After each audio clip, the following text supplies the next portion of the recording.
So today I'm talking about a P0762 code, what it is and how you could go about fixing it. And so what is a P0762 code? Well, it's a shift solenoid C stuck on. And so what does this mean? Well, transmissions have a lot of solenoids built into them. The computer's going to control all these solenoids, turning them on and off to control the fluid that's flowing through the transmission, which then is going to allow it to shift gears. But when you get this P0762 code, the computer's seeing a problem with one of these solenoids, mainly the shift solenoid C, and so it's going to have to be troubleshooted to know why.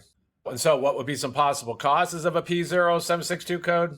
Well, the first thing that could cause this is low or dirty transmission fluid. If the transmission fluid's low or if it's really dirty, then that can cause problems. So the first thing to go and do, if possible, is go and check the transmission fluid. Many vehicles nowadays, they no longer let you check the transmission fluid. There won't be no dipstick. But if you can, it's a good idea to go and check it.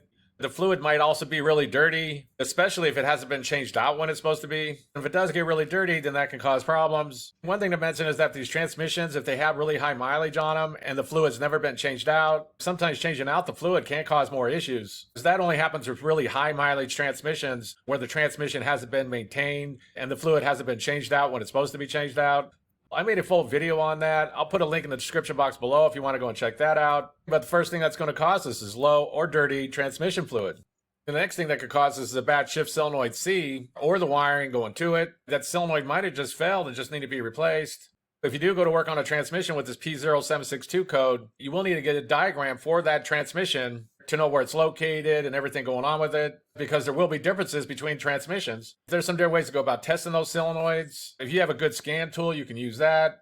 Each one of these solenoids is going to have a rated ohms that it's supposed to be at. Again, you would have to look up this information for that transmission since there will be differences. But if you can locate that shift solenoid C on your transmission, find out what the rated ohms are, you can use a multimeter to go and test it, set your meter to ohms and check to see if it falls inside that range. And if it doesn't, if it's higher than that or lower than that, then you know it has a problem. You know it's bad.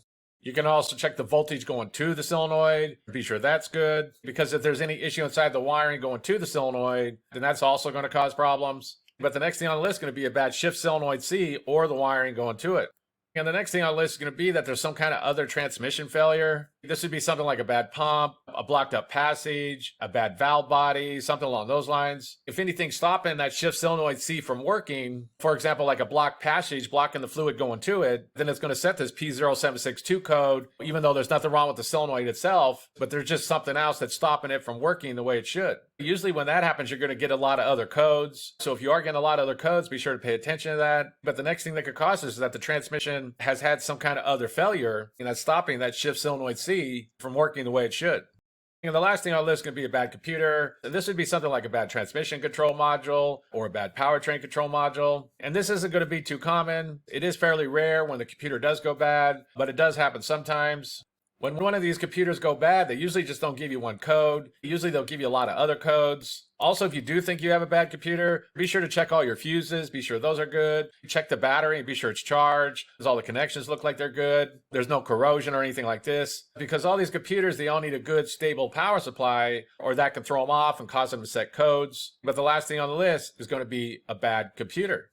And so that's basically it. I just wanted to give a basic overview of how you go about fixing a vehicle with the P0762 code. If you have anything to add, please comment down below. If you have any questions, ask me and I'll try to answer them. If this video helps you, please click like, please click subscribe, and have a good day.